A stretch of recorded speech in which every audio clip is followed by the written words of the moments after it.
A suspicious crash in Colorado. A night to remember. In the vast wilderness of Colorado, where winding mountain roads carve through rugged landscapes and whisper secrets only the wind carries, a chilling mystery unfolded one dark, silent night.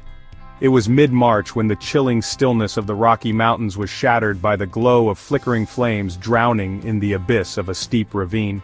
It was 2:47 a.m. when Mike Thompson, a grizzled trucker with 30 years of cross-country hauls under his belt, was driving his semi through Deadman's Pass, one of the most notorious and desolate stretches of road in the western United States. The air was biting cold, slicing through the gaps of his aging cab truck as the radio hummed an old country tune. Out of habit, Mike always kept an eye on the road ahead and another on the shoulders of the narrow mountain path. He'd heard enough stories of vehicles that had either vanished into the ravine below or re-emerged as mangled wrecks upon the cliffs. That's when he saw it. An orange glow in the rearview mirror, a dance of light so faint it might have been mistaken for the moon breaking through the clouds, but something in his gut, a trucker's sixth sense honed after decades on the road, told him this was no illusion. He tapped the brakes, his semi grudgingly slowing to a halt with a low groan. Pulling over to the shoulder, Mike climbed out into the cold, his boots crunching against the gravel as he adjusted his worn flannel jacket against the wind.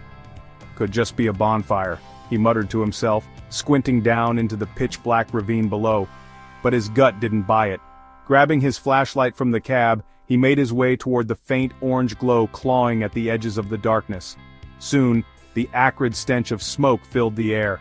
Hiking cautiously down the rocky slope, his flashlight beam eventually fell upon the source of the eerie light. A twisted hunk of metal, its once shiny silver surface charred black, perched awkwardly between jagged rocks. Fire crackled weakly from the engine, licking at the night as if gasping for its final breath. The vehicle, barely recognizable as an SUV, lay like a broken beast, its glass shattered and tires flattened. "Jesus Christ," Mike breathed out, his voice trembling, not from the cold but from the horror unfolding before his eyes. His flashlight swept across the wreckage, and there, still strapped into the driver's seat, was what had once been a person. Their body was unrecognizable, scorched to the bone, the smell of burned flesh now mingling with the smoke and oil in the air. The heat radiating from the shell of the vehicle made it impossible to get closer, but that didn't stop Mike from trying. "Hey! Hey, can you hear me?" he called out almost reflexively, knowing full well no response would come. But it wasn't just the sight of death that unsettled him. There was something off about it all. The vehicle's alignment, slightly off-kilter as if it hadn't tumbled naturally. The absence of skid marks or smashed guardrails where the SUV should have veered off the road. And most eerie of all, the unnatural precision of the fire itself, as if someone had helped it along. Mike scrambled back to his semi and grabbed his bulky old cell phone. Flipping it open, he muttered curses as he glanced at the screen. No signal. Out here amid the isolation of Deadman's Pass, there wasn't a tower in sight. "Damn it," he growled before hopping into the cab and driving another 10 miles toward a small diner back in the valley, where he finally found service and dialed 911. By the time the authorities reached the scene an hour later, the fire had burned itself out, leaving behind only the haunting skeleton of the SUV and its charred occupant. Sheriff Ethan McCall, a rugged man whose boots had stomped through 100-foot snowdrifts and gritty bar fights alike, surveyed the crash site with a tight-knit brow. The absence of crash debris along the roadside immediately caught his attention. "Doesn't make sense," he murmured, tugging his Stetson lower as the dawn began breaking over the peaks. Next to him, Deputy Lena Parker adjusted her vest, holding a steaming cup of coffee that didn't seem to make the imagery before her any less chilling. "Think it's just a drunk driver who lost control?" she offered, albeit hesitantly. Sheriff McCall shook his head slowly. "If this was just an accident, there'd be tire marks, a skid at least. But here?" He gestured toward the untouched roadside foliage. "Whoever, or whatever, went over that cliff didn't try to stop." As dawn crept across the horizon, wrapping the Rockies in hues of orange and pink, the scene came into full view, the destructive beauty of the crash offset by the serene wilderness surrounding it. The investigators knew they had stumbled onto something bigger. What looked like a tragic accident at first glance was beginning to unravel beneath their scrutiny. What Mike, Sheriff McCall, and the Colorado Coroner's Office would soon uncover wasn't just the mystery of who the charred remains in the SUV belonged to. It was a puzzle, far more complex, filled with layers of deception, greed, and calculations so cold they'd outlast even the chill of Deadman's Pass. Tragedy or calculated fraud? As investigators began to peel back the layers of the supposed accident, they quickly discovered that nothing about the crash was as simple as it seemed. The charred vehicle in the Colorado ravine wasn't just another tragic statistic of reckless mountain driving, it was the beginning of a story twisted with deceit, desperation, and chilling precision. Sarah Middleton, the supposed victim, wasn't the kind of person you'd expect to be at the center of a deadly accident, or any accident for that matter. At 29 years old, she was a well-regarded author in Denver, known for her sharp wit, her enigmatic smile, and the mysterious allure that surrounded her life. She had no known enemies, no financial distress, and no reputation for reckless behavior. When news of her death broke, friends and colleagues alike were baffled, but grief turned to disbelief when a cold, hard question surfaced. Was Sarah Middleton even in that SUV? That question was first posed by Madison Insurance Group, the company set to pay out her $5 million life insurance policy. Just 3 months before the incident, Sarah had increased her life insurance premium drastically. Not only that, but the sole beneficiary listed on the new policy was her estranged older brother, Jake Middleton, a man known more for his debts than his family ties. Jake, a former bartender turned professional gambler, was not exactly considered the most trustworthy or close confidant in Sarah's life, which begged the question, why him? Janice Adler, the senior investigator for Madison Insurance, was one of the first to voice formal suspicion. She had seen her fair share of fraudulent claims, phony accidents, exaggerated injuries, and even staged deaths, but something about Sarah's case reeked of meticulous planning. Timing this delicate doesn't just happen by chance, Janice told her assistant during their review. Nobody just randomly increases their life insurance by millions 3 months before careening off a mountain road, not without a very, very good reason. Still, the evidence was maddeningly ambiguous. Based on Sarah's dental records, the coroner initially believed the charred remains belonged to her. But it didn't take long for red flags to appear. The body didn't match Sarah's physical profile in subtle but significant ways. The victim had a surgical scar on her abdomen, something Sarah's medical records didn't reflect. Even stranger, the victim's height was an inch taller than Sarah's listed 5'6" in official documents. 1 or 2 discrepancies were easy to overlook, but this felt deliberate. Bodies don't get taller in death, Sheriff McCall muttered during his briefing with the local investigators. Either our victim's identity is wrong or we've got ourselves a ghost. But the irregularities didn't end there. Looking closer at the life Sarah led up to that night, more mysteries came to light. Neighbors in her quiet Denver suburb described her as polite but distant. She rarely engaged in small talk, kept to herself most days, and maintained a spotless, albeit unusually minimalistic home. Some described her as secretive, almost like she was preparing for something. Documents obtained by police revealed a flurry of unusual financial activity in the months leading up to the crash. Sarah sold off nearly all her valuable belongings, the antique furniture she once prided herself on, rare first editions of books that lined her brightly lit study, even a custom-made Steinway piano she adored. The few remains of her inventory didn't even hint at sentimentality. Sarah had left behind nothing that told the story of a life she was proud of. If anything, it looked as if Sarah Middleton was erasing herself. It's almost like she was trying to disappear, Deputy Lena Parker mused to McCall while sorting through reports. You ever seen something like this before? Only in movies, he replied. McCall's mind raced with possibilities, but his gut told him this wasn't just a case of bad luck on a mountain pass. And then there was Jake. The investigation rapidly pivoted when it became clear that Sarah wasn't the only Middleton with secrets. Jake Middleton's background wasn't just checkered, it was outright criminal in some respects. His rap sheet included a handful of DUIs, a charge for illegal gambling, and several complaints of unpaid debts to shady groups in Las Vegas. When deputies reached out to Jake for formal questioning about his role as Sarah's life insurance beneficiary, they were greeted with excuses and stonewalling. Jake claimed he and Sarah hadn't spoken in over 2 years. I didn't even know I was on her insurance policy, he protested in a phone interview recorded by local police. I mean, don't get me wrong, I'm devastated about Sarah, but I didn't ask for any of this. The veneer of Jake's innocence started to crumble when police obtained video footage from a traffic camera in Boulder, where Jake lived at the time. 2 weeks before the crash, Jake's beat-up Jeep Wrangler was seen pulling into Sarah's driveway late at night. Just days later, the The same vehicle was seen leaving the town of Grand Junction, just a few miles from Deadman's Pass. "There's no way this guy just stopped by for a family reunion," McCall muttered as he examined the footage. "He's up to his neck in this, I can feel it." Adding to the intrigue, investigators discovered that Sarah and Jake shared more than strained family ties. They shared desperation. Jake's gambling debts had ballooned to nearly $200,000 in recent months, facing threats from bookies known for ruthless enforcement tactics. Meanwhile, Sarah's bank accounts painted their own grim picture. Her checking account was completely drained, and her credit cards were maxed out. This wasn't just a case of financial mismanagement, this was a lifeboat with both siblings trying to avoid sinking. Then there was the final puzzle piece that shattered any illusions of coincidence: their communication records. Tracking Sarah's phone activity in the days leading up to the crash revealed frequent calls to a disposable burner phone, registered to none other than Jake Middleton. When questioned about these calls, Jake was surprisingly calm. "She was helping me out," he admitted during one police interview. "We had some debts, the family's debts, so she said she wanted to do something big, something real crazy to set things right.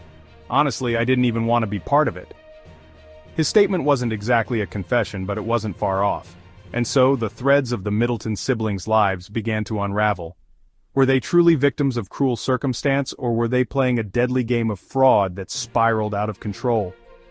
The truth was beginning to emerge, but for investigators, one thing was certain: Sarah Middleton wasn't the charred, lifeless victim the world thought she was. Identifying the body, unraveling the perfect scam. When Dr. Emily Carter, the county coroner, received the report of the Deadman's Pass accident, she expected another routine autopsy. A vehicle crash in the Rockies wasn't unusual after all, and most cases fit the same tragic script: a late-night journey gone wrong, a lost driver, or someone taking a turn too sharply around the treacherous cliffs. But this wasn't just another body, and as Emily began her examination, the unraveling of a chilling, meticulously planned scam began. On her stainless steel work table lay the charred remains that had been pulled from the driver's seat of the smoldering SUV.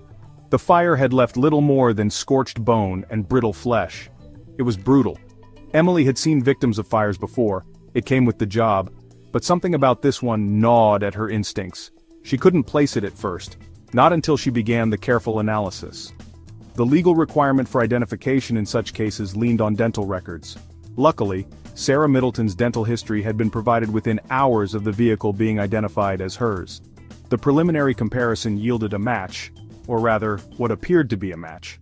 However, as Emily combed through the report, the first irregularity surfaced, one that would unravel what seemed like a tragic accident into a tapestry of lies. The autopsy revealed a curious detail. The victim's dental work included a molar filling that Sarah Middleton's chart didn't list. A simple mistake? It could have been missed. But Emily wasn't one to overlook irregularities, especially ones this obvious. She filed the inconsistency under needs further review, and proceeded with her examination. It wasn't long before more discrepancies came to light. The most glaring was physical stature. Emily, consulting Sarah Middleton's public records and driver's license, noted that Sarah was listed as 5'6". Her frame was slender, somewhere between 120 to 130 pounds. The body on the table, though charred beyond recognition, belonged to a person taller, approximately 5'7", and at least 15 pounds heavier. 1 inch may not seem significant to a layperson, but, to a coroner, it was a red flag. "It's biology," Emily explained later during her briefing with Sheriff McCall. "Bones don't lie, and they don't change height after death." "What does that mean?" McCall's brows furrowed as he stared at the coroner over his coffee mug in the station briefing room. "It means," Emily leaned forward, her tone steady but weighty, "this is not Sarah Middleton." The room went silent, except for the faint hum of the coffee machine in the background. Deputy Lena Parker, standing to the side, crossed her arms. "So what? We've got the wrong victim? Or—" Her words trailed off, her mind already chasing the darker implications. "Or we've got someone trying very hard to make us think this was Sarah," Emily finished. Beyond the height discrepancy, there were further inconsistencies that deepened the mystery. The victim's torso bore a surgical scar along the lower abdomen, consistent with an appendectomy, but Sarah's medical history showed no record of any surgery. Even more bewildering was the presence of a small metallic implant in the victim's left knee, possibly from a prior injury. Again, nothing in Sarah's known health records supported this finding. The woman Emily examined had lived a different physical story than the one Sarah Middleton's records portrayed. "Whoever she is," Emily stated, "she lived a harder life than Sarah. You can see it in the microfractures in her bones, consistent with repetitive strain. This was someone who worked on her feet a lot, maybe in manual labor." The investigators exchanged uneasy glances. Deputy Parker broke the silence. "Okay, so maybe it's not Sarah, but then how the hell did her SUV and her life insurance policy just happen to go up in smoke with this woman in her seat?" Sheriff McCall sighed, leaning into his chair. "That's the question, isn't it? The ring and the golden clues." Two possessions remained mostly intact amidst the wreckage: a gold bracelet and a distinctive engagement ring, both melted only partially by the heat. Sarah's sister, Stephanie Middleton, had identified these items 2 days prior, during an emotionally charged visit to the mortuary. "This was her bracelet," Stephanie had said tearfully. "Our dad bought them for both of us when we graduated. She never took it off." The ring also offered a peculiar twist. With its unique, handcrafted design, a wide golden band tapering sharply to a slim point, it seemed impossible to mistake. "This," Stephanie remembered, caressing the twisted piece of jewelry. "This was from her ex-boyfriend. It's definitely hers." But Stephanie's certainty unraveled alongside the growing forensic questions. The bracelet, now recovered for further examination, bore traces of biological contamination. Skin oils and hair follicles fused into the metal from prolonged wear. When lab tested, the DNA didn't match Sarah's, further validating what Emily already knew: the body wasn't Sarah Middleton, a hired identity. The trail now led away from Sarah and toward the woman on the table. Sheriff McCall ordered a full-scale background search based on medical characteristics and skeletal features, while deputies began combing through missing person reports statewide. It only took 2 days before they hit a match in the Denver database. Jillian Reyes, a 36-year-old woman missing for 2 weeks. A migrant worker from New Mexico with no immediate family, Jillian matched the physical description, including the metallic knee implant discovered during the autopsy. "Homeless, vulnerable," McCall muttered under his breath as his team read Jillian's file in silence. She wouldn't have seen it coming. The narrative was starting to take shape. Not of a tragic accident, but of a deliberate orchestration. Jillian had been hired, or lured, and now Jillian was dead. Burned beyond recognition in Sarah Middleton's SUV, wearing Sarah Middleton's jewelry.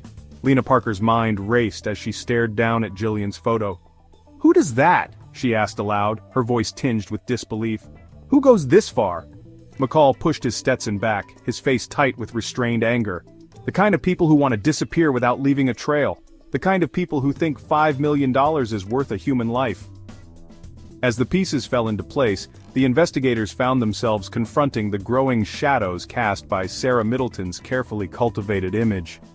Not the rising young author, not the local celebrity, but a ghost. A woman willing to trade someone else's life for her own escape. What began as a desperate plea for answers spiraled into something far more sinister. Detective McCall sat back in his creaky chair, staring at the growing board of evidence. This isn't just fraud, this is murder. While the remains of Jillian Reyes lay in the county morgue, investigators prepared to hunt down Sarah Middleton, the woman whose disappearance seemed less accidental by the hour. They had uncovered the first crack in her carefully constructed facade. The chase was on. Sarah Middleton still alive? Clues in Las Vegas. It was an otherwise ordinary night at Desert Springs Medical Center in Las Vegas. Ordinary in that it was filled with the usual chaos of a Las Vegas emergency room.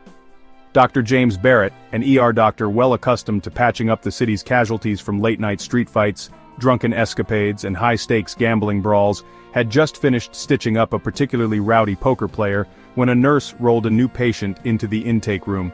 The woman, petite and strikingly fragile, came in on crutches. Her left leg was awkwardly braced and she hobbled forward like someone who'd been trying to endure pain long beyond reasonable limits. The nurse explained that the patient had walked into the ER alone, declining ambulance services, despite what appeared to be a severe fracture in her leg. "I slipped in a parking lot," the woman said, her voice muffled behind oversized sunglasses and a scarf wrapped tightly around her head. "Stupid me! Just treat the leg, I've got somewhere to be." She leaned heavily on the counter, her breath shallow but impatient. Barrett eyed her suspiciously. Something about her demeanor was off. Most patients with her level of pain were either screaming or sobbing, but not this woman. She was composed, controlled even, more concerned about leaving than the treatment she needed. The nurse piped up, She says she doesn't need pain meds, just an x-ray and a splint, but I'm telling you, Doc, the way she's limping, it looks worse, like fracture territory. Dr. Barrett nodded and motioned for the woman to take a seat. All right, ma'am, let's take a look, he said. As she moved to the chair, he caught sight of something odd. Her fingers clenched the crutches so tightly that her knuckles turned white, not from exertion but from what appeared to be nervousness. She glanced at the nearest clock on the wall, an obvious tell for someone in a hurry. Why the rush? Barrett quipped casually as he examined her leg. Vegas isn't going anywhere, you know. The woman didn't answer. She adjusted her sunglasses instead, pulling the scarf higher to cover most of her cheeks. I just really need to get this done quickly. The tone wasn't pleading. It was controlled, firm, rehearsed. The first clue. When the X-ray results came back, Barrett confirmed the nurse's suspicion. A severe tibial fracture, the kind that typically required surgery if the patient wanted it to heal correctly. He entered the exam room holding the chart, still watching her closely. What's the story, ma'am? This is more than a little slip in a parking lot. For the first time, the woman hesitated. She didn't meet his gaze, fussing instead with the hem of her scarf. I told you it's fine, she said dismissively. Just bandage it up or whatever you need to do. I'll be careful. Barrett frowned. This isn't something you can just bandage up and be on your way. Without surgery, your leg could be deformed, and walking could become, well, a challenge. Her hand trembled slightly as she reached for her phone, but her voice stayed cool. No surgery. Are you sure? Because I said no surgery. Her words weren't spoken harshly, but they ended the discussion. Barrett exchanged a glance with the nurse as they stepped into the hall. Something's not right with her, he whispered. People in that much pain don't act like they're here on a business deal. The nurse shrugged. I mean, it's Vegas. Maybe she's running from an ex, a husband, a debt collector. You'd be surprised how many people come through these doors with secrets. I get it. Secrets are everywhere here, Barrett said. But what kind of person shows up with a busted leg like that? Tells us to skip pain meds, skip surgery, and just tape her up. Either she's insane or she's hiding something, the nurse finished for him. The great disguise unravels. The mystery woman's reluctance would have been just another oddity in a city full of them if not for what happened next. Minutes after Barrett left her room to consult a specialist, an orderly came running down the hallway. She's collapsed, he yelled. The staff rushed back to her, finding her lying unconscious on the floor, her crutches sprawled out beside her. The scarf had fallen away during the fall, revealing a face far more striking than they'd noticed before. Slender jawline, high cheekbones, flawless skin even beneath the sweat beading from pain, and unmistakably, a face from the news. Barrett froze for a moment, racking his brain for where he'd seen her before. Then it clicked. He motioned for the nurse to grab the ER television remote. Turn it to the local news, he said. As they worked to stabilize her, the screen flickered to reveal what he feared. A broadcast featuring the mysterious fiery car crash in Colorado. There in the corner, a photo of Sarah Middleton, prominent author, missing, presumed dead. One of the younger nurses gasped. That's her! That's the woman they've been talking about all week!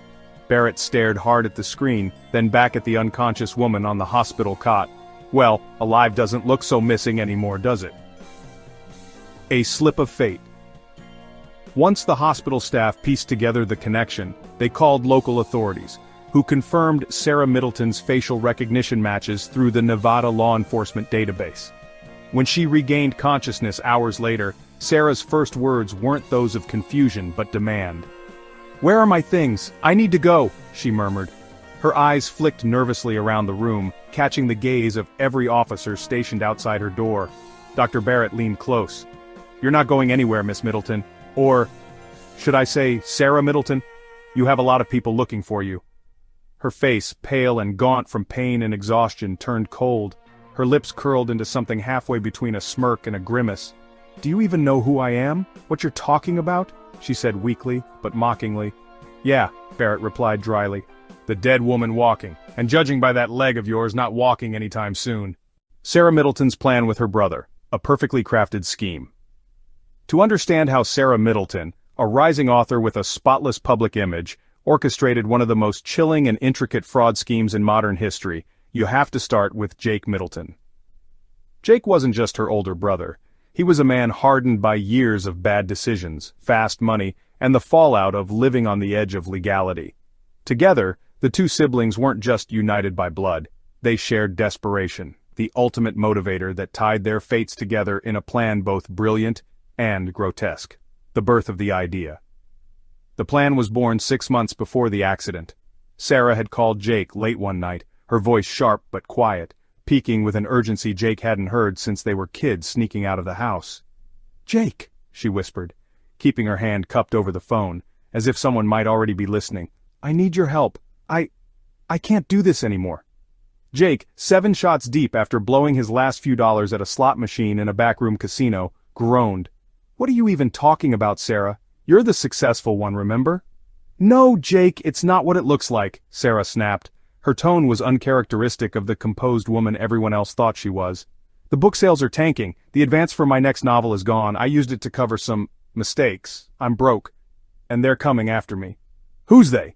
Jake shot back, now slightly more interested. Sarah hesitated. "People I borrowed money from. They're not exactly legal." There was a silence on the line thick enough to cut with a knife. Jake exhaled sharply, realizing his sister's high and mighty facade had crumbled. Finally, he spoke. "All right, you're screwed. I'm screwed. What do you want from me?" And that's when Sarah said the unthinkable. "Insurance money. We create an accident, get the payout, and I disappear."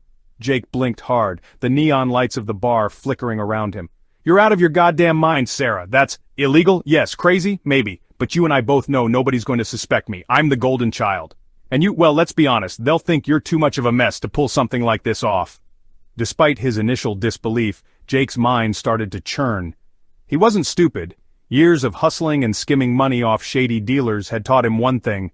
The best scams are the ones where nobody sees it coming. And Sarah, dressed in her prim designer blouses and sporting her polished Denver success story, fit the mold of someone nobody would suspect. "All right," Jake finally said, "but if we're doing this, we do it right." Mapping out the logistics. The first hurdle was the insurance policy. Sarah's existing life insurance wasn't enough. It needed to be significant, something worth vanishing for. On Jake's advice, Sarah set everything in motion to double her policy with Madison Insurance Group, citing future family planning as her reasoning.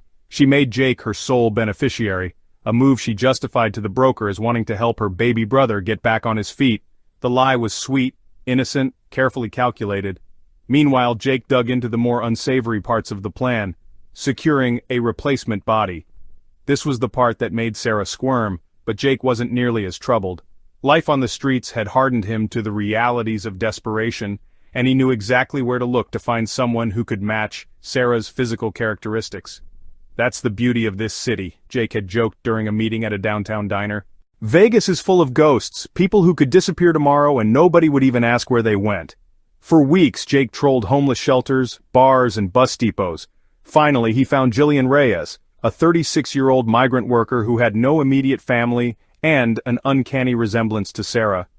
Jillian was vulnerable, and more importantly, perfect for their plan. "I'm gonna give her a warm bed, a good meal, maybe a couple $100 on the side to sit in your car for a few hours. She'll never even know what's coming," Jake assured Sarah. Sarah's voice was icy on the phone. "Just make sure we're not linked to her. I don't want this blowing back on us." Executing the plan. In early February, the wheels were set in motion. Sarah meticulously deleted records of her own life. She sold her car, liquidated valuables, and funneled small amounts of cash into a hidden offshore account. She told neighbors she was downsizing to refocus on her writing. To everyone else, she painted the picture of someone chasing simplicity, a relatable, almost saintly explanation. The night of the crash, everything came together. Sarah and Jake lured Jillian into the SUV with the promise of a quick job. Jake offered her money to drive a car out of state for him. Once Jillian was inside, she never had a chance to rethink her decision. Jake slipped her a drink spiked with tranquilizers, rendering her unconscious before she even hit the mountain pass. At Deadman's Pass, Jake staged the vehicle. He set the brake loose, letting the car roll just enough to make it look like a crash. Then gasoline and an accelerant did the rest. Flames roared up the mountainside, erasing any hope of identifying Jillian for who she truly was. Sarah, parked in a rental car half a mile away, watched it all unfold through the rearview mirror. "It's done," Jake said, calling her moments after dumping the SUV over the cliff. Sarah exhaled, teeth clenched. "I'm not going to thank you for this."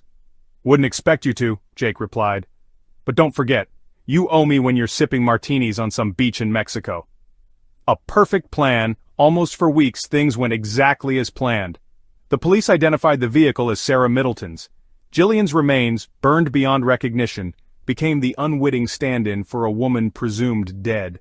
In the aftermath, Sarah quietly disappeared, moving through the Nevada desert with forged documents and a wig in her luggage, while Jake stayed behind in Denver to play the grieving brother. But no plan was perfect. Jake's arrogance began to crack under pressure. Bragging to old friends about retirement money raised suspicions, while Sarah's decision to seek medical attention after her leg injury lit the match that would burn their scheme to the ground. The fallout begins. "You had one job," Sarah hissed into the burner phone after her hospitalization. "Keep quiet and stick to the plan." "You think this is my fault?" Jake shot back, his voice filled with venom. "You're the idiot who couldn't keep her damn scarf on in the ER. Not exactly master of disguise, are you?" The fallout from Desert Springs Medical Center was immediate. When authorities connected Sarah to the crash, they didn't just stop with her, they came for Jake, too. His fingerprints on the accelerant canister and burner phone records tied him directly to the crime. The plan, flawless in theory, had unraveled spectacularly. Sarah and Jake were no longer desperate siblings chasing a second chance. They were fugitives. The wrong time for the truth to emerge. Sometimes it's not the weight of your lies that brings you down. It's a single tiny slip at the worst possible moment. For Sarah Middleton, that moment came just days after she thought she'd successfully vanished into thin air. A fractured tibia and a quiet emergency room in the heart of Las Vegas became her undoing, unraveling months of meticulously planned deceit. What began as a brilliant scheme disintegrated into chaos, all because of an unplanned injury and an overworked ER doctor who happened to be more observant than most. It wasn't supposed to happen this way. After staging the fiery SUV crash near Deadman's Pass, Sarah had carefully begun her escape. Her new identity, a forged driver's license under the name Christine Doyle, was cleanly prepared. Her movements were calculated, traveling by bus through smaller terminals to avoid extra attention. By the time she arrived in Las Vegas, nestled among bright lights and constant noise, she thought she was just another face in the crowd, impossible to pick out in the chaos of the city. But luck wasn't on her side. A sudden accident. The accident was stupid, even by her own admission. She'd slipped while rushing across a poorly lit parking lot on the outskirts of the Strip. The adrenaline she carried with her from weeks of evading capture made her jumpy. She didn't see the slick patch of oil on the asphalt until her foot gave way beneath her. The sickening crack of her tibia snapping echoed in the alleyway as she crumpled to the ground. "Shit, no," she whispered to herself, clutching her leg. She could hardly breathe, her fractured bones screaming in protest every time she even shifted slightly. Limping to the road, clutching walls for support, she considered her options. Calling for help was a terrifying thought, but what choice did she have? This kind of injury wasn't something you could walk off. When she finally hobbled into the emergency room at Desert Springs Medical Center, she prepared herself to play the role of a nobody, a quiet drifter trying not to raise suspicion. But that broken leg was the beginning of her downfall. A watchful-eye Dr. James Barrett, tired but sharp, wasn't the kind of doctor you could fool easily. When Sarah refused pain medication, wouldn't give much information about herself, and declined appropriate surgical treatment, red flags went up immediately. People in pain didn't act like they were on a schedule that didn't allow for hospital visits. And then there was her appearance. Oversized sunglasses covering half her face, a scarf wrapped clumsily to obscure her jawline and most of her hair. "Are you running from something?" Barrett asked her casually after reviewing her x-rays. "No, I just don't want to waste time on all of this," Sarah shot back, her tone strained but clipped. "Just wrap it up so I can get out of here." But Las Vegas had a way of spotlighting disguised truths. She may have planned her escape with meticulous care, but she hadn't planned for the kind of attention a fracture like hers would attract. Refusing surgery for such a severe injury wasn't something Barrett could accept without pushing back. "I don't mean to tell you how to live your life, but if this isn't treated properly, you're asking for permanent damage," he said, his tone steady, but probing. He was fishing, trying to understand what kind of person could remain so calm in such pain. Sarah didn't flinch. "I'll take the risk," was all she muttered. It was the collapsed fall that did her in. Only moments later, after hobbling out of the exam room, Sarah fainted in the hallway from a combination of pain and exhaustion. The scarf she'd so carefully used to obscure her face fell away, revealing more than she would have liked. Barrett, already suspicious, stared down at the unconscious woman as recognition dawned. He'd seen her face before, not in person but on the TV in the break room, a missing persons report out of Colorado tied to a fiery crash. Sarah Middleton's photograph had flashed across his screen earlier that week. "She isn't dead," Barrett whispered to himself as nurses rushed to assist her.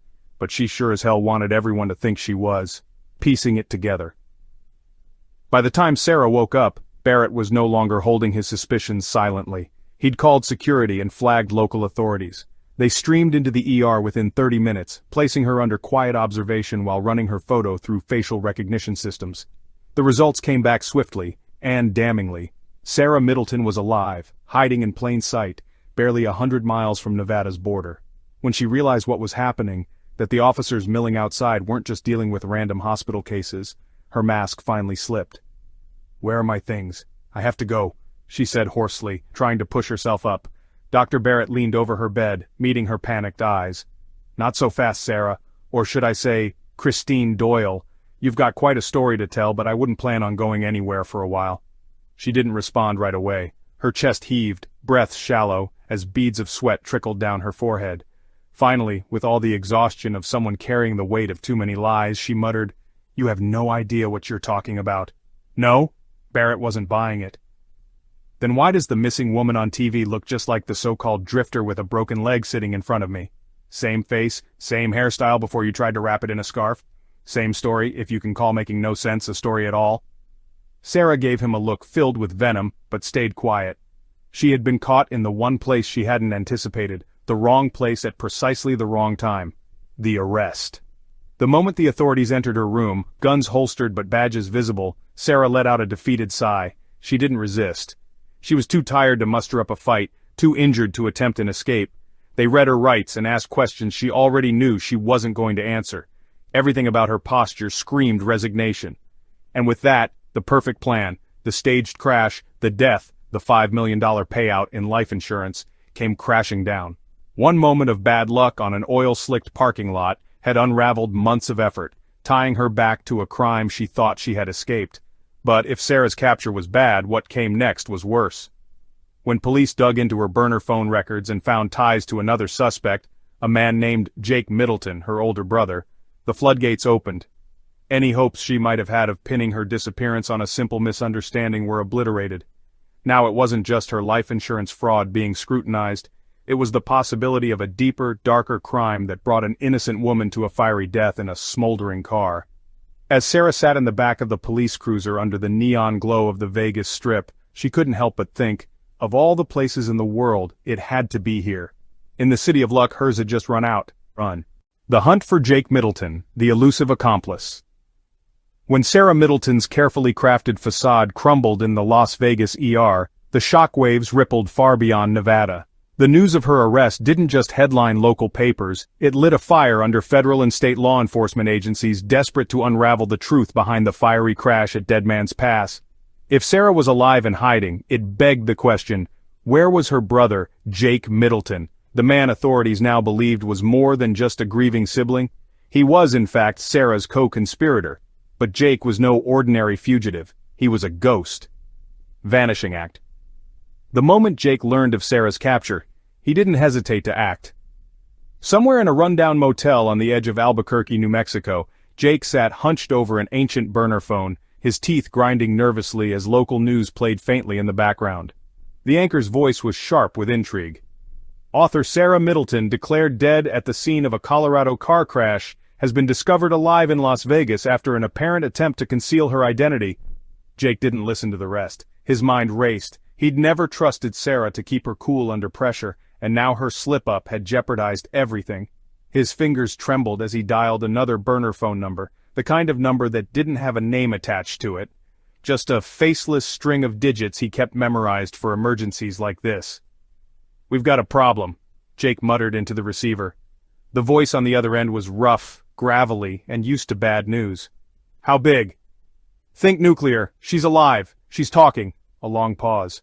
"You need to disappear." "I'm already ahead of you," Jake growled, throwing a duffel bag over his shoulder.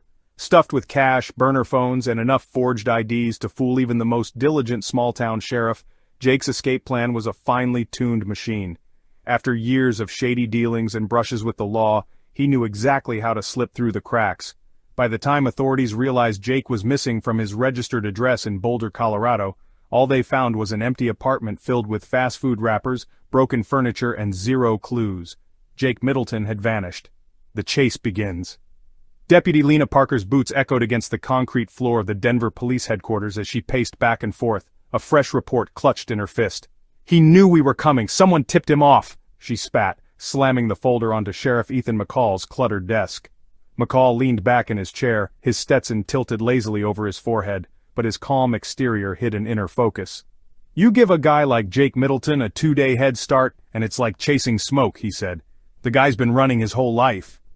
"Yeah, well, he can't run forever," Lena shot back, gesturing toward a map pinned on the corkboard across the room.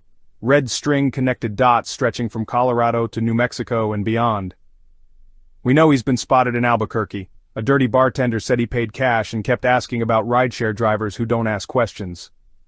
That was 2 days ago. McCall sat up, grabbing a coffee mug that had long since gone cold. "What are the feds saying?" Lena exhaled sharply. "They're all over the financials. Jake's burner phones pinged near a Western Union in Arizona yesterday. He withdrew just under $10,000 under the name John Melton, but we're guessing he's got more aliases stashed away. Well, let's hope he doesn't have friends left in low places." McCall turned his attention to a grainy surveillance photo of Jake exiting a convenience store, his head low, a ball cap hiding most of his face. "Because that's where we're gonna find him." Desperate moves.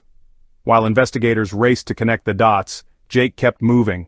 From Albuquerque, he hitched a ride to Tucson, Arizona. Gone were his expensive suits, his slicked-back hair, and his aura of a Vegas player. Now he sported an unkempt beard, oversized sunglasses, and an air of someone trying very hard not to be noticed.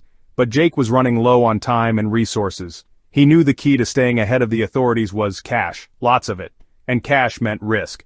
Pushing his luck in dusty, off-the-grid towns, Jake began frequenting pawn shops, trading in stolen electronics and counterfeit Rolex watches for whatever money he could scrape together. One clerk, however, remembered him.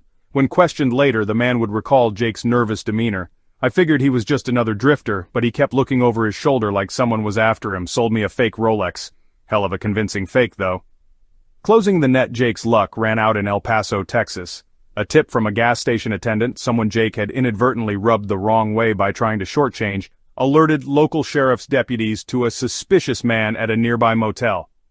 By the time law enforcement arrived, Jake had already slipped out, leaving behind his duffel bag and a discarded burner phone. "We're getting warmer," Deputy Parker said, her voice crackling over McCall's radio as she sped down the freeway, chasing reports of a hitchhiker matching Jake's description spotted along Route 62. McCall stayed calm, his years of experience reminding him to keep emotions in check. Remember, he's dangerous. If he feels cornered, he'll lash out. The final break in the case came less than 24 hours later. As Jake tried bribing a long-haul truck driver for a ride to Mexico, the driver stalled long enough to call Border Patrol agents. Surrounded just miles from the Texas-Mexico border, Jake made one last desperate attempt to flee, darting toward the desert in the dead of night. But in the end, his knack for escape wasn't enough. 2 agents tackled him to the ground, handcuffs snapping into place as he shouted obscenities into the empty air. Justice catches up. Deputy Parker arrived at the El Paso Sheriff's Office just in time to see Jake being hauled into a holding cell. His face was bruised, his shirt torn, and his once cocky grin had been replaced by a glare dripping with resentment. "About time," Parker muttered, locking eyes with him through the bars. "You've been running long enough, Jake," Jake smirked, leaning back against the wall with feigned ease. "You got me. But good luck proving half of what you think I've done. Sarah's the mastermind. I'm just the guy who carried the bags." Sheriff McCall stepped forward, his voice low and firm. "Save it for the judge. You and your sister thought you could cheat the system, burn someone alive for a payday?" His eyes narrowed. "The system's about to chew you up and spit you out." Jake didn't reply. He simply leaned his head back, staring at the fluorescent light above him as the reality of his capture began to sink in. The chase was over, and all Jake Middleton had left was time. Time to think about how it all went so terribly wrong. Would you like me to extend this section into Jake's court proceedings or even flashbacks of his role in the crime? There's so much more depth we could explore here. Let me know your thoughts. Behind the Veil, Sarah's Criminal Past Uncovered. When the investigators began to dig deeper into Sarah Middleton's life, they weren't just looking for clues about her current crimes, They wanted to understand what had pushed a seemingly successful author, the darling of Denver's literary scene, into orchestrating a deadly scam. As they peeled back the layers of her carefully cultivated public image, a much darker picture began to emerge. It turned out Sarah Middleton wasn't as squeaky clean as she seemed. In fact, this wasn't her first brush with fraud and deception. Her journey into criminality had started long before the fiery car crash at Deadman's Pass, the first red flag, college days. Long before Sarah was a rising literary star, she was just another ambitious student at the University of Colorado Boulder. She majored in English literature and spent countless hours in coffee shops, poring over classic novels while scribbling poetry in the margins of her notebooks. On the surface, she was the quintessential college dreamer. Her professors described her as intelligent and driven, but there was another side to Sarah that few knew about. At the time, Sarah was juggling multiple part-time jobs and dealing with mounting student loans. Money was tight, and Sarah, ever resourceful but morally flexible, found an easy way out. Investigators unearthed her involvement in a small underground operation forging student IDs for fake age verification. Sarah had learned her way around Photoshop and high-quality printers, and before long she was churning out fake IDs for her peers to use at bars and clubs. What started as a way to help some friends and make quick cash quickly escalated into a well-oiled operation. A former classmate interviewed by police described Sarah's nonchalant attitude about the scheme. She was cool about it, the classmate recalled. It was almost like a joke to her, like, who cares, it's not hurting anyone. She made a ton of money, though. I don't know how she never got caught. Although the operation eventually fizzled when Sarah graduated, her knack for deception, and her ability to justify small crimes, never disappeared. If anything, it became the foundation for something much more dangerous down the road. A taste for forgery. Years later, when Sarah was struggling to establish herself as an author, financial pressures once again pushed her toward morally gray territory. Investigators uncovered evidence linking her to another fraudulent scheme, this time involving fake autographed books. In the early days of her career, Sarah frequented literary conventions and book fairs, making a name for herself as a passionate literature lover and amateur collector. She'd often buy rare, collectible editions of popular novels claiming they were investments. Only, Sarah wasn't just buying and reselling books.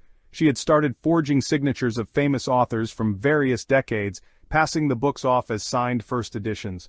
With her sharp eye for detail and deep knowledge of book markets, Sarah was able to con unsuspecting buyers out of thousands of dollars. Whether it was a Hemingway signature here or a Tolkien autograph there, Sarah's fakes were almost good enough to fool the experts. In one of the most damning revelations, a former colleague from a Denver bookshop where Sarah had worked part-time came forward to provide insight into her methods. Sarah would always talk about how authenticity is subjective, the colleague said. I remember one time she showed me a signed copy of The Catcher in the Rye that looked perfect. I asked her where she got it, and she just smiled and said, "A little creativity goes a long way." I didn't think much of it back then, but now it all clicks. The profits Sarah made from her forged books were modest compared to her later crimes, but the scheme gave her an intoxicating sense of control. She was perfecting the art of blending truth with lies, of manipulating people's trust, and of profiting from deceit. It wasn't just about the money, it was about power, debt, and desperation, the financial web. By the time Sarah published her first successful novel, Whispering Pines, her literary career seemed to be taking off. But what the public didn't know was that Sarah was already drowning in debt.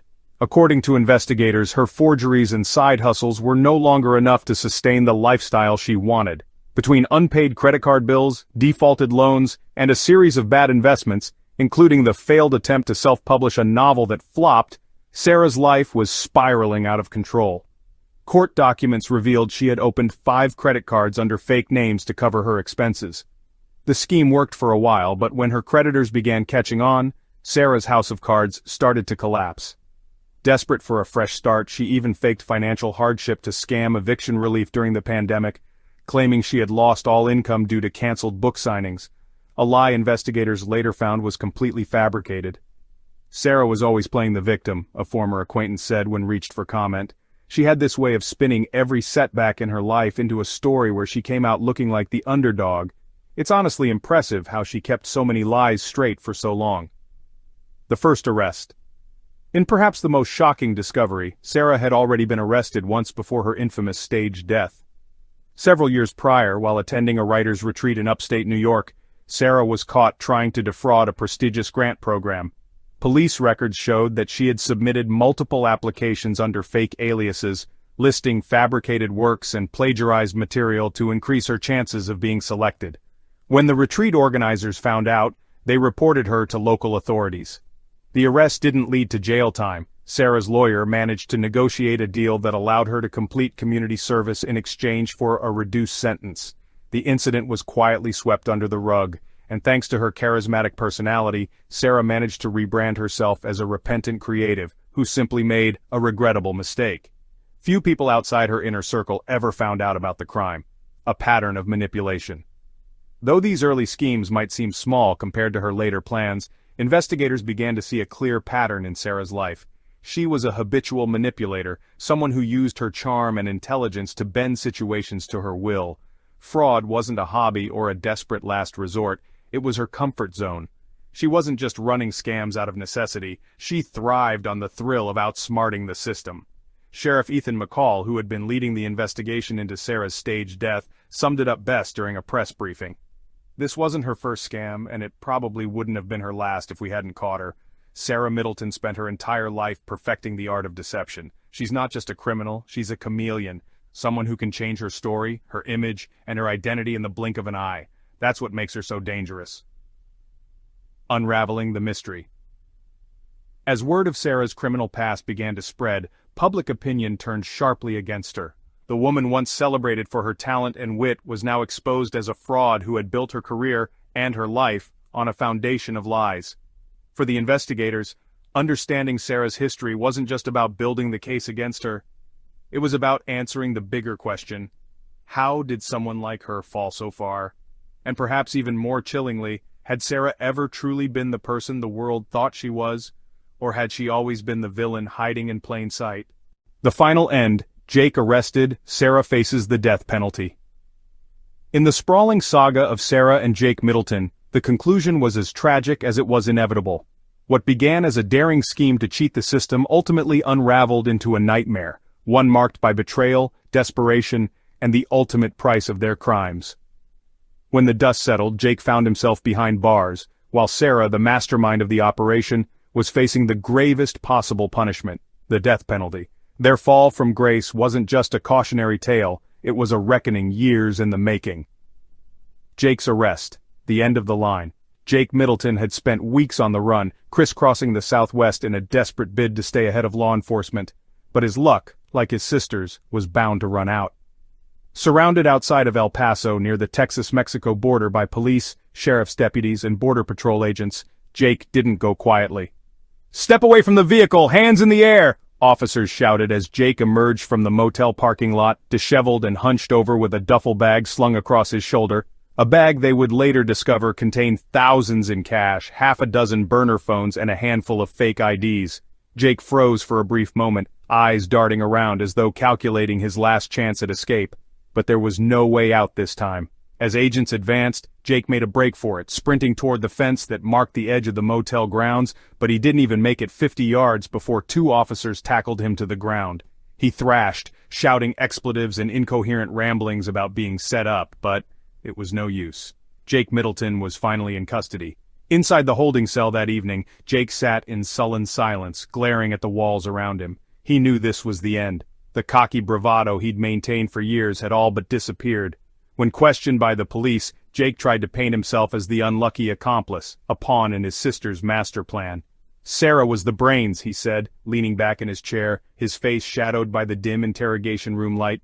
"All I ever did was follow orders. I didn't want any of this. She roped me in, said it would help us both start fresh."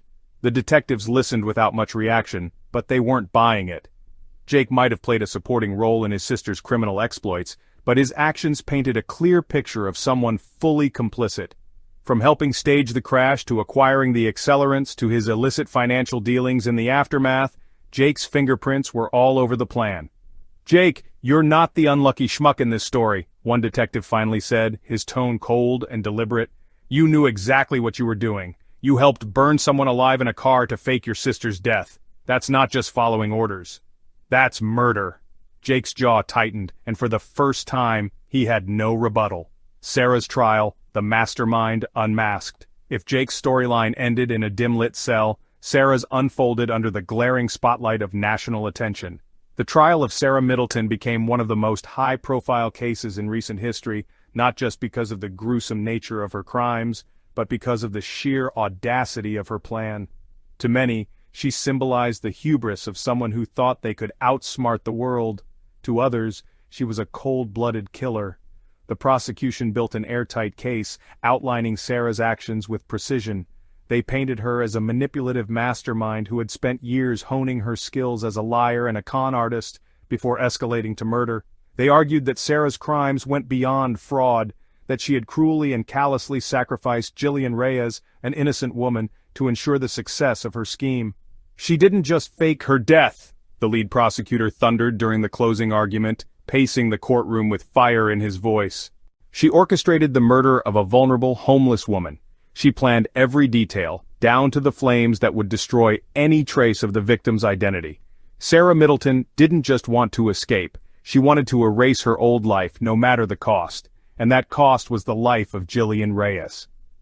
Sarah's defense team tried to argue that her brother Jake was more involved than Sarah let on, claiming that he had become the enforcer in the plan, pushing Sarah toward taking fatal steps she may not have considered on her own. But even Jake himself, when interviewed on the witness stand, didn't offer much help for his sister.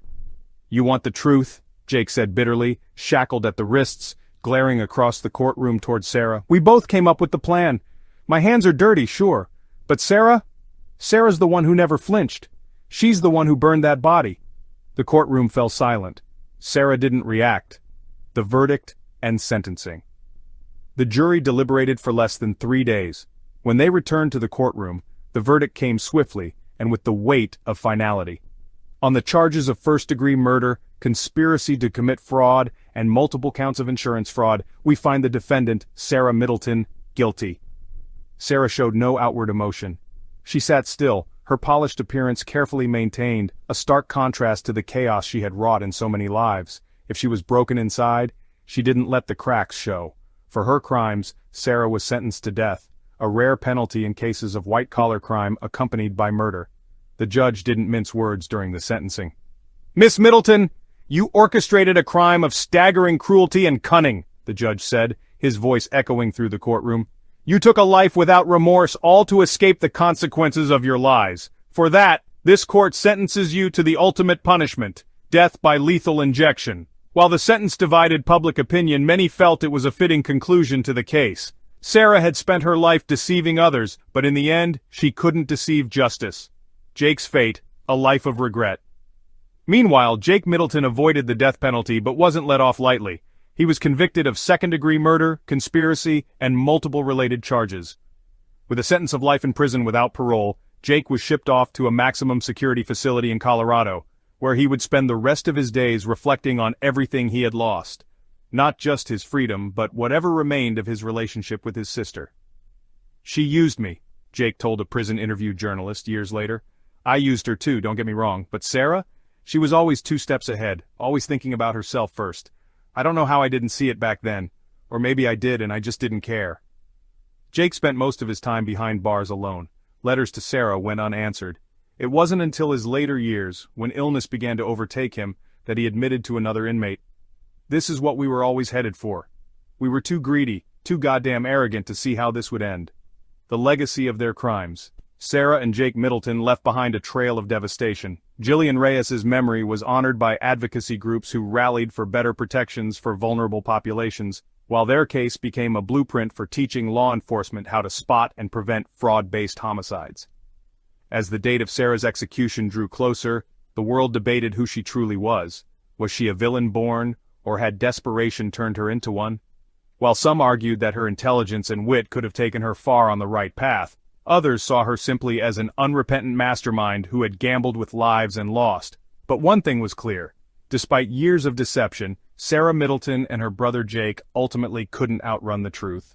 A 2-decade manhunt for a killer. The story of the Middleton siblings wasn't the only investigation heating up in the 2020s. In parallel to unearthing the crimes of Sarah and Jake, law enforcement agencies had been quietly piecing together another chilling case, one far older but no less haunting. It was a case spanning over 2 decades, shrouded in shadows and silence, involving a killer who thought he had perfected the art of vanishing. His name was Ethan Blake, a man whose name alone would strike terror into the hearts of anyone who lived in Texas in the early 2000s. Ethan Blake had been a phantom, a predator who escaped justice through an uncanny ability to blend into crowds and reinvent himself. Every lead grew cold, every search effort met a dead end, but in an era of rapidly developing technology, his 2-decade-long reign of anonymity would finally meet its end in a way even he hadn't anticipated. The first crime, a night in 2000.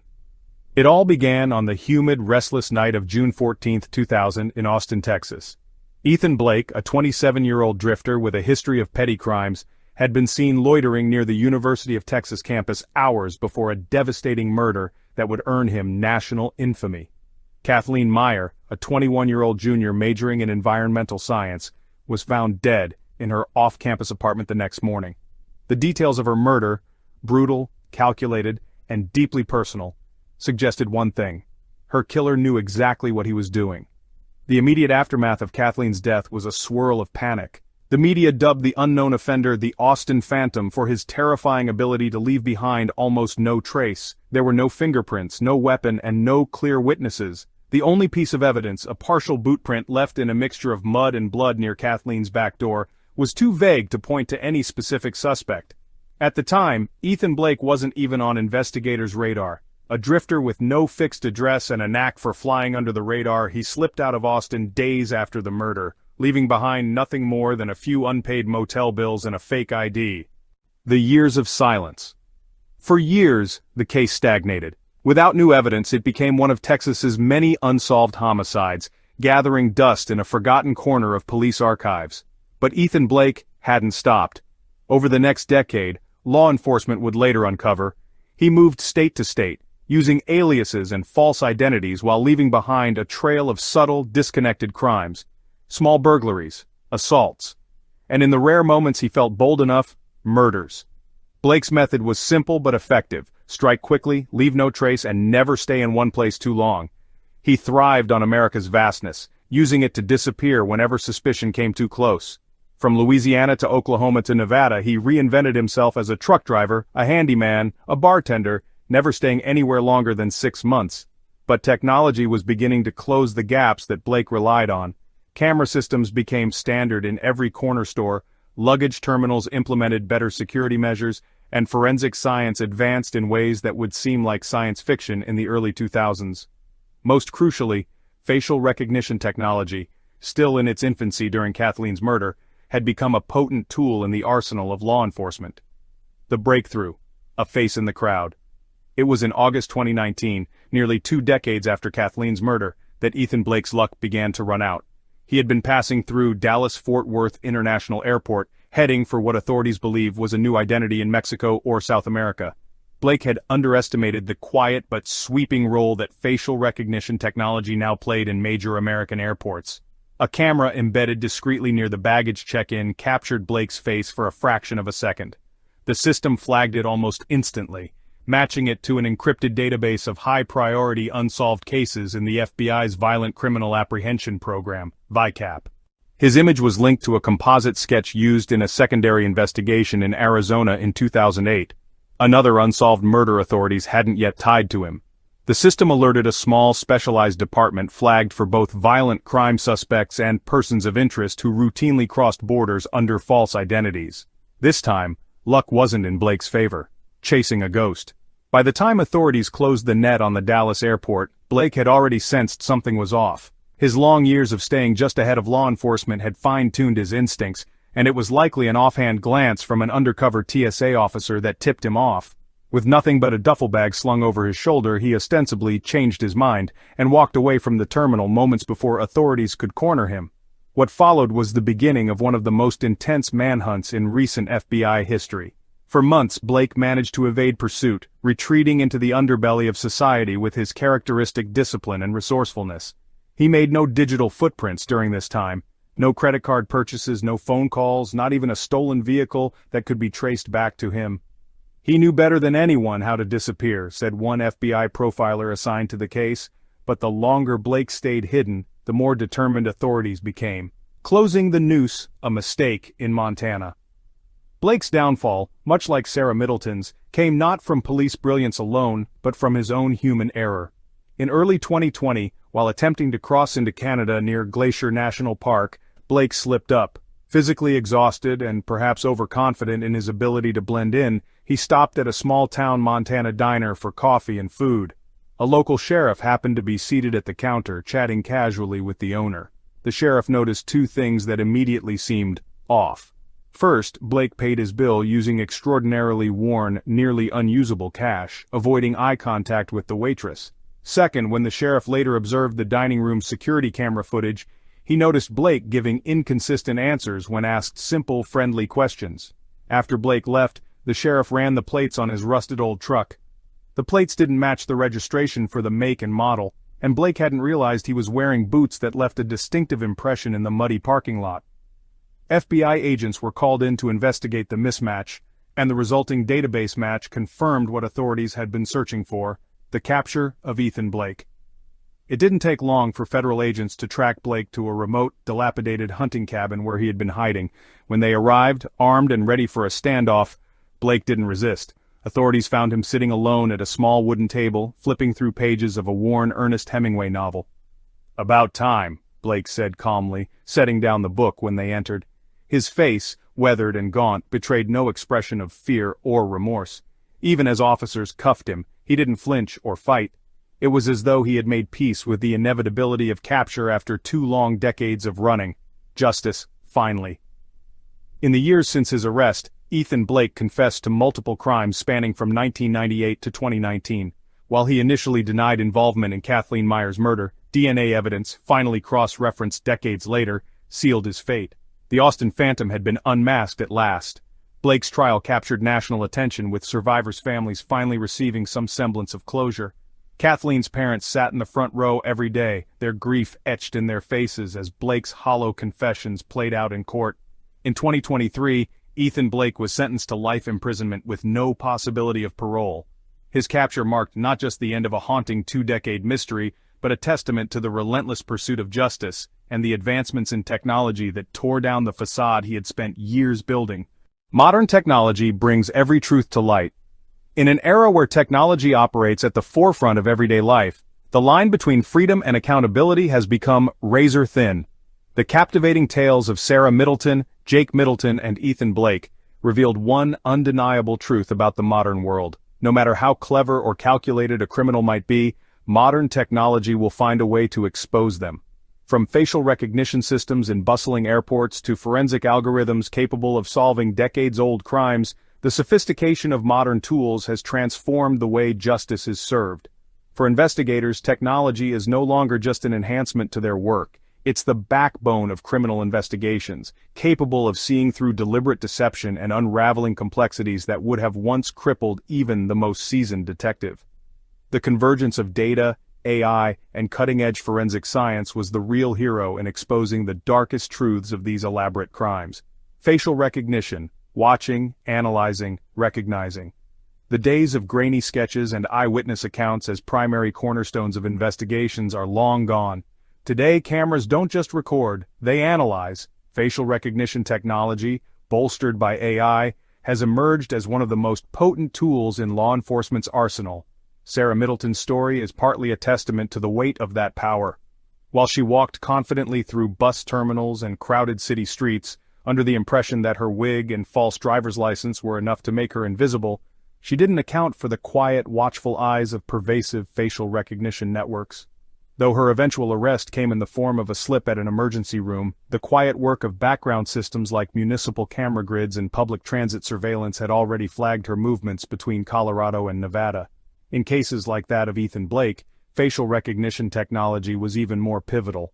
One fleeting moment in front of an inconspicuous airport camera proved to be his undoing.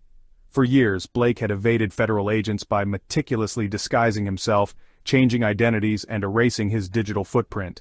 What he couldn't erase, however, was his face, a literal unchanging signature that became his ultimate downfall.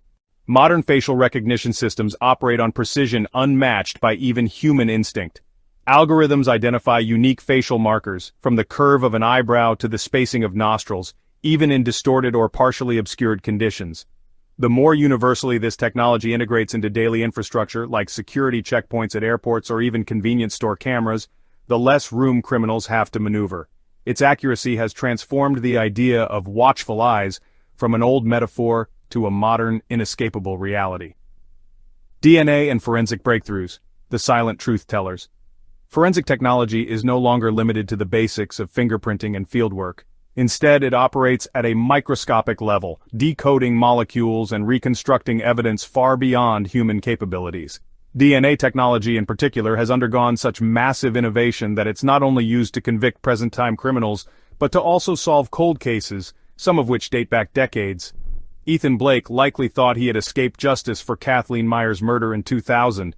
After all, the case had stagnated for years, stuck in a pre-digital age with only vague bootprints and empty leads to speak of. But time and technology were never on Blake's side. Advances in DNA technology offered a second chance at unraveling Kathleen's story. Kathleen's case, without realizing it, had left traces behind.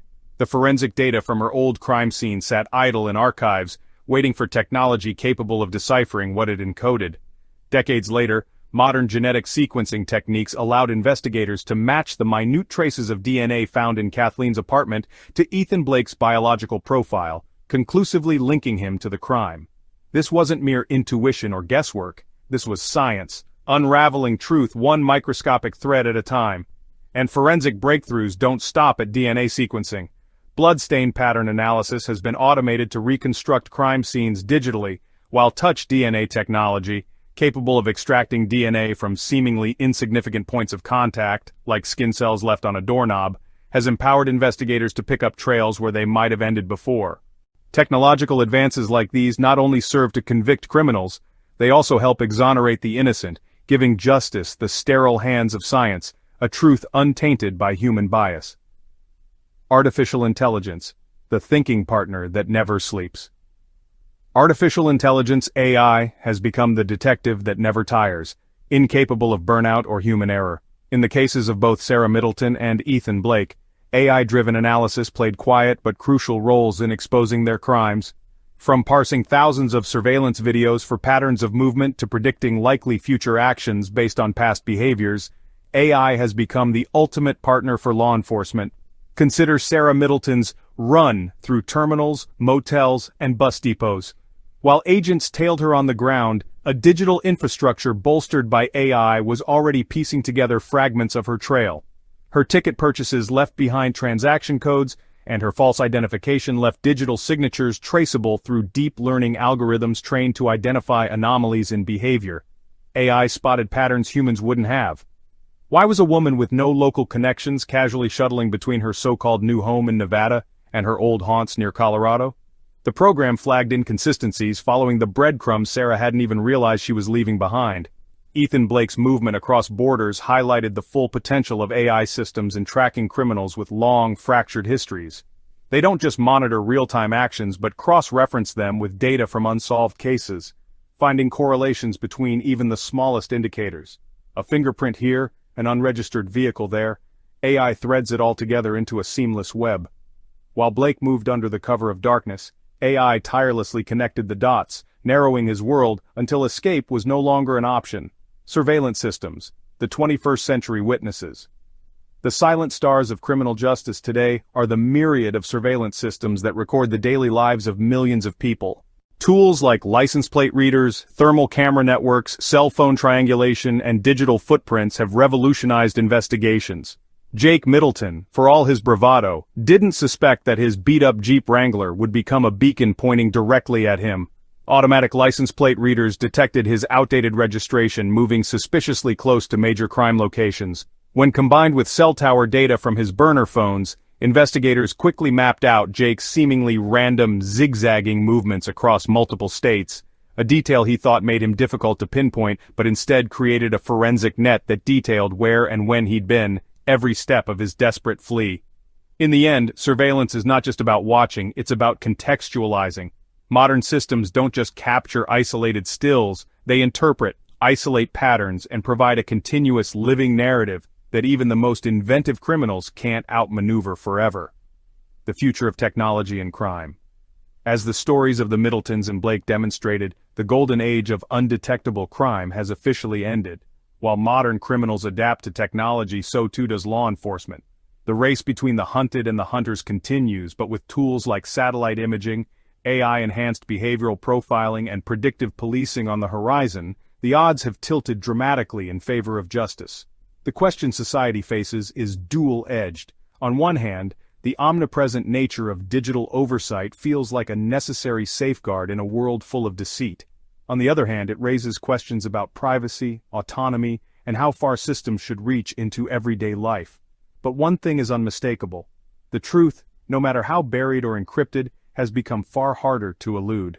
From the spark of fire in Sarah Middleton's web of lies to the decades-long pursuit of Ethan Blake, technology didn't just expose the truth, it held it under an unflinching spotlight for the world to see. Lessons from greed and grim consequences. The tangled, tragic stories of Sarah Middleton, Jake Middleton, and even Ethan Blake aren't just chilling accounts of criminal behavior. They're living parables of human greed, the dangers of deception, and the inescapable hand of justice. Their actions left behind a trail of destruction, broken lives, haunting memories, and a legacy stained with betrayal and blood. Yet, beyond the courtrooms, autopsy reports, and police sirens, their stories hold profound lessons for society as a whole. Lessons that remind us of the fragility of morality and the devastating cost of unchecked ambition. Greed knows no bounds. If there's one thread that ties together Sarah and Jake Middleton's dramatic downfall, it's greed. Greed for money, greed for success, and greed for power. It's a theme that echoes through countless stories of criminal ambition. But the Middleton siblings took it to a level so extreme that it cost another human being her life. Jillian Reyes, an innocent, vulnerable woman, became nothing more than a pawn in their twisted game. Her life was cast aside in the name of financial gain, her identity burned in a staged car crash that was as callous as it was calculated. Sarah's greed wasn't a sudden development. It began as a slow slide, a string of small moral compromises that grew into a full-blown disregard for life and law. A forged ID in college? No big deal. A fake signature in a rare book? Justifiable. But the problem was that each step made the next crime easier to justify. By the time Sarah was planning her own death and the destruction of Jillian's identity, her moral compass had been so thoroughly broken that the enormity of her crimes didn't seem to faze her. The lesson here is an old one, but it bears repeating. Greed doesn't just consume, it corrupts. It doesn't matter how bright, intelligent, or successful someone appears on the surface. When greed takes root, it can turn ambition into obsession and dreams into nightmares. Sarah and Jake's story is proof that no amount of money is worth the weight of a ruined soul. Desperation breeds destruction. Jake Middleton's role in his own undoing wasn't just about greed, it was also about desperation. Jake wasn't the brains of the operation, but he was its brawn, its enabler, and in some ways, its most tragic figure. Drowning in gambling debts and caught in a cycle of losing and borrowing, Jake latched onto his sister's plan as his only lifeline. He didn't see another way out, and for that, he paid the highest price possible. Not just a life sentence, but a lifetime of regret. Desperation has a way of clouding judgment, and Jake is the perfect example of someone who didn't think beyond the short-term fix. Every decision he made, helping Sarah choose Jillian, sourcing the accelerants, fleeing from law enforcement, was rooted in survival, in clawing his way out of the pit he dug himself into. But ultimately, his desperation led him down a path where even survival became impossible. This part of their story teaches us the importance of foresight. It's easy to convince yourself that one unethical decision will solve your problems, especially when you feel cornered. But desperation only leads to more desperation unless you confront the root of the problem. Jake's story is a harsh reminder that taking the easy, immoral route often leads to consequences far worse than the problems you were trying to escape. The ripple effect of crime.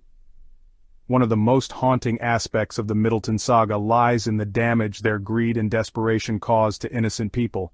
Jillian's death was undoubtedly the most tragic, but she wasn't the only victim.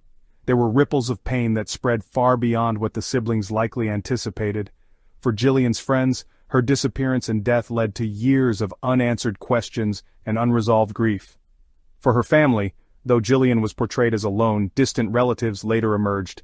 It was a wound they would carry forever, a reminder of how society failed her in life and death. And then, there were the countless others who felt the shockwaves of the Middleton fraud, the insurance companies left to pick up the pieces, the townspeople who felt betrayed by once familiar faces, and the investigators who had to sift through grim details to ensure justice. The lesson here? Crime never exists in a vacuum. It's never just about the person committing it. Every choice, every action sends ripples into the world, affecting lives that were never meant to be part of the story. When those choices are rooted in greed and deception, the ripples become tsunamis, leaving devastation in their wake. The inescapable truth: crime always comes to light. Perhaps the most ironic part of Sarah and Jake's story is how much effort they put into escaping justice, only to have every detail of their crimes laid bare for the world to see. Sarah meticulously planned her fake death, erasing her identity and orchestrating her rebirth as someone new. Jake, on the run for weeks, thought he could outrun law enforcement. Together they believed their cunning and resourcefulness would keep them untouchable. But they were wrong. The advancement of modern technology, from forensic breakthroughs to AI-driven facial recognition, meant that their plans were doomed from the start.